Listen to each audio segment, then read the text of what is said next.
আমার হাতে আছে একটি ফিচার ফোন, এটা নোকিয়া 105 4th এডিশনের প্রোডাক্ট। সো এই প্রোডাক্টটা এখন আনবক্সিং করব এবং ফোনটির সাথে কি কি অ্যাক্সেসরিজ থাকবে দেখে নিব।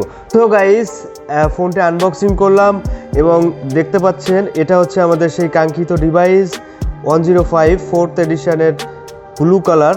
আমি ফোনটা একটু পাশে রেখে দিব জাস্ট, এরপর এই বক্সের ভিতর কি কি অ্যাক্সেসরিজ থাকবে এটা একটু দেখে নিব।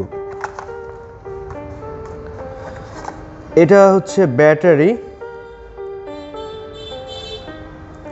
এই ব্যাটারিটা রেখে দিব। ব্যাটারিটা রেখে দেওয়ার পর একটু দেখি, জাস্ট একটা চার্জার,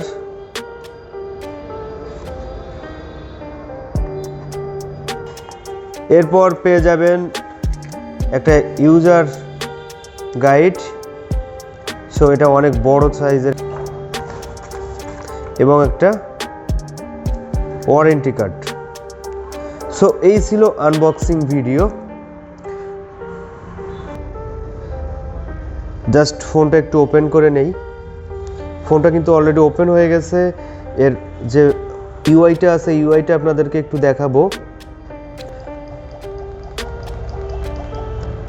রিংটোন সাউন্ডটা একটু বাজিয়ে শোনাই আপনাদের।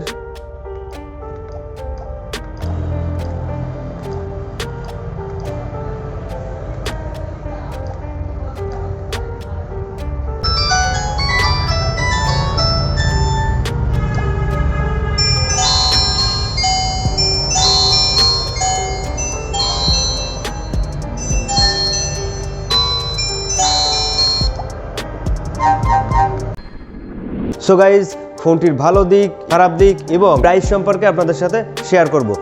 ফোনটির বডিতে ইউজ করা হয়েছে পলিকার্বনেট ফাইবার প্লাস্টিক। আপনারা সকলে জানেন এটা অনেক হার্ডি টাইপের একটা প্লাস্টিক। এবং ব্যাটারি সেকশনে দেওয়া হয়েছে 800 মিলি অ্যাম্পিয়ারের ব্যাটারি, যা দিয়ে আপনারা অনায়াসে 3 থেকে 4 দিন চার্জ পেয়ে যাবেন।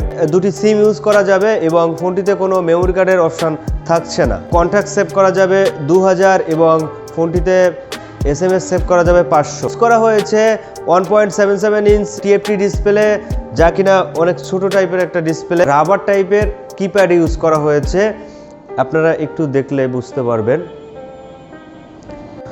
ফোনটির সাউন্ড কোয়ালিটি খুবই ভালো, বাট রিংটোন সাউন্ডটা আমার কাছে একটু কম মনে হয়েছে। ফোনটির ফ্রন্ট সাইডে পেয়ে যাবেন চার্জিং পোর্ট, টর্চ লাইট এবং হেডফোন পোর্ট। 3টি কালারের পাশাপাশি ফোনটির প্রাইস রাখা হয়েছে 2099 টাকা। কালার 3টি, ব্লু কালার, পিঙ্ক কালার এবং ব্ল্যাক কালার। তো গাইজ, এই ছিল এই ফোনটার ভালো দিক। এবং আমি যদি এটার খারাপ লাগা দিকগুলো আপনাদের সাথে শেয়ার করি, তাহলে এটার ডিসপ্লে সাইজটা আমার কাছে অনেক ছোট মনে হয়েছে, রিংটোন সাউন্ডটা একটু কম মনে হয়েছে। এছাড়া এই ফোনটার ব্যাক পার্ট যদি বারবার খোলা বা বন্ধ করা হয়, তাহলে কিন্তু ব্যাক পার্টটা অনেক ঢিলা টাইপের হয়ে যায়। প্রাইসটা 1600 টাকা বা 1700 টাকার ভিতর হলে বেশি ভালো হতো। তবে এই ডিভাইসটার একটা ভালো দিক আসলে না বললেই নয়, এই ডিভাইসটা 1 ইয়ার রিপ্লেসমেন্ট গ্যারান্টি। 1 ইয়ারের ভিতর কোনো প্রবলেম হলে ফোনটা টোটালি চেঞ্জ করে দেয় এবং ব্যাটারি চার্জারে 6 মান্থের গ্যারান্টি থাকে। সো এই ছিল নোকিয়া 105 রিভিউ এবং ভালো এবং খারাপ দিক। সো গাইজ, ভিডিওটি কেমন লাগলো অবশ্যই আমার কমেন্ট বক্সে জানাবেন। যদি ভিডিওটি ভালো লাগে অবশ্যই আমার চ্যানেলটি সাবস্ক্রাইব করবেন এবং পাশে থাকা বেল বাটনটি বাজিয়ে দিবেন। ভালো থাকবেন সবাই, সুস্থ থাকবেন।